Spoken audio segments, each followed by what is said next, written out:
Some West Dallas tenants on the brink of eviction are getting the chance at home ownership. They were facing a June 3rd deadline because their landlord didn't want to bring the homes up to tougher new city codes, but now he's willing to sell. Fox 4's Natalie Solis is in West Dallas. I know, Natalie, it's mixed for a lot of folks. Some people happy to have a place, others not really liking the deal.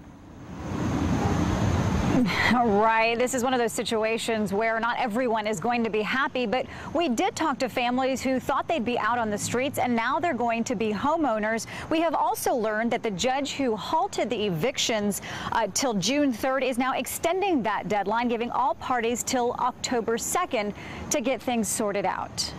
And I was so excited. I was trying to cry because I was so happy. Emigdia Correa says her family has many happy memories in their 576-square-foot West Dallas rental home. Her daughters were born there, and after 27 years, they finally have the opportunity to buy the house. A lot of people might not think that it's the nicest house in the neighborhood, but I think it's my dream house and it's my parents' dream house, and they've worked on it for years, so it's a really great moment. HMK owner Kraish now offering his West Dallas homes for sale to 120 of his tenants in good standing at a fraction of the value of the lots. He values each at $200,000 to $300,000. Under the terms of the sale, the homes will cost $65,000 as is, with no down payment. It's a 20-year note financed by Kraish's company with clauses to prevent flipping to high-end developers. The offer to sell comes after months of animosity between HMK and the city of Dallas, already dealing with an affordable housing crisis. Kraish accusing the city of a land grab when it passed stricter housing codes last year that he says would put him out of business and allow high-end developers to swoop in.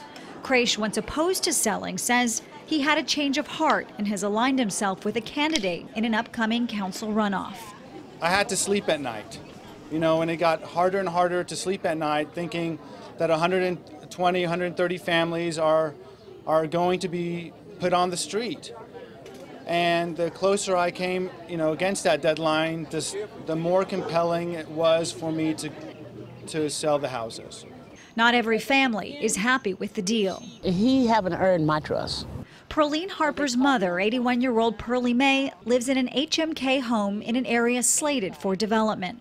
Kraish says he's trying to work with some 45 tenants like Pearlie May to get them into one of his other vacant properties. But Harper says after many stressful months, she's distrustful of all parties involved and still hopes to find other affordable housing.